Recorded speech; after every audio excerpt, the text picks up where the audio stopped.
Finally আজকে আমি মোনাকে বলবো এক্স্যাক্টলি আমি কি কাজ করি, আর গাড়িটাও গিফট করে দিব। আলিফ, এই যে ও হচ্ছে আমার ফ্রেন্ড, তোমার সাথে দেখা করতে নিয়ে আসলাম। মোনা, তুমি সবসময় আমাকে বলতো না যে আমি কোনো কাজকর্ম করি না, আজকের পর থেকে আমি কাজকর্ম করব। এই জন্য আমি একটা সেকেন্ড হ্যান্ড ট্যাক্সি কিনছি। আজকের পর থেকে আমি এই ট্যাক্সি চালাবো। কে? ট্যাক্সি? আলিফ, তুমি ট্যাক্সি চালাবে? হ্যাঁ, ট্যাক্সি। বাই দ্য ওয়ে, আমি কিন্তু কিস্তিতে নিছি, এটা শোধ হয়ে যাবে খুব তাড়াতাড়ি। আলিফ, আজকে আমি আমার ফ্রেন্ডকে নিয়ে আসছি তোমার সাথে দেখা করানোর জন্য, আর আজকে তুমি বলতেছো যে তুমি ট্যাক্সি চালাবে? হ্যাঁ, মানে তুমি একটাবার চিন্তা করতে পারতেছো যে আমার ফ্রেন্ডের সামনে আমার মান সম্মানটা কোথায় গেল, যে আমার বয়ফ্রেন্ড নাকি একজন সামান্য ট্যাক্সি চালক, সে ট্যাক্সি চালাবে? তুমি কি আর কোনো কাজ পাও নাই? শেষমেশ কিনা ট্যাক্সি। মোনা, তুমি এভাবে কেন বলছো?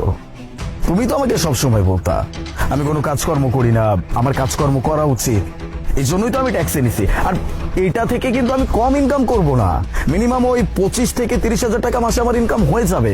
দেখো, আমার মাথার উপরে এমনিতেই অনেক দায়িত্ব। তুমি খুব ভালো করে জানো যে আমি একটা লোয়ার মিডল ক্লাস ফ্যামিলি থেকে উঠে আসছি। আমি এরকম একটা ফ্যামিলিতে বিলং করি যেখানে আমার মাথার উপরে অনেক প্রেশার। আমি চাই তোমাকে বিয়ে করতে, তুমি তো আমাকে বলছো বিয়ে করবা, ফিউচার তৈরি করবা। মনে করো না যে এটা ফিউচার তৈরি করার শুরু মাত্র? দেখো, আমাদের সবকিছু হয়ে যাবে, আমি তোমাকে প্রমিস করতেছি আমি অনেক বড় অবস্থানে যাব। আর এটার জন্য অবশ্যই তোমার সাপোর্ট আমার দরকার। তুমি যদি এখন আমাকে সাপোর্ট না করো, তুমি যদি আমার পাশে না থাকো, তাহলে পারবো না।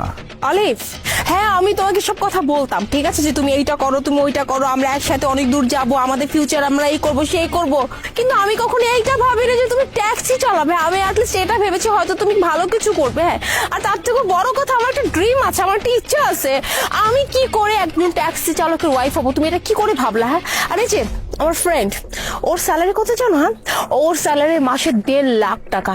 ওর লাইফস্টাইল সম্পর্কে শুনলে তো তোমার মাথা নষ্ট হয়ে যাবে। আর তুমি কিনা বলতেছো তুমি ট্যাক্সি চালাবা, তারপর আমরা একসাথে অনেক দূর যাবো, এই করবো সেই করবো, কত দিনে কত বছরে। শোনো, একজন ট্যাক্সি চালকের ওয়াইফ আমি হতে পারবো না, আর তোমার সাথে আমি সম্পর্ক রাখতে পারবো না। এতদিন ভেবেছি হয়তো তুমি কিছু না কিছু একটা করবা, ঠিক আছে, জাস্ট আমি এইটা ভেবেছিলাম যে ও ভালো কিছু করবে, আর আমারও একটা স্বপ্ন ছিল যে হ্যাঁ ও ভালো যখন কিছু করবে তখন ওর কাছে টাকা পয়সা হবে, তার মানে আমি আমার লাইফটা সেটেল করতে পারবো। কিন্তু এখন তুমি ট্যাক্সি চালাবে, আর তুমি কিনা এটা ভাবতেছো আমি এখন ট্যাক্সি চালকের ওয়াইফ হবো? Never ever. আমি তোমার সাথে আর কোনো সম্পর্ক রাখবো না, আমি চললাম, থাকো তুমি। মোনা, যাওয়ার আগে অন্তত দেখে যাও যে আমি কি ট্যাক্সি কিনছি।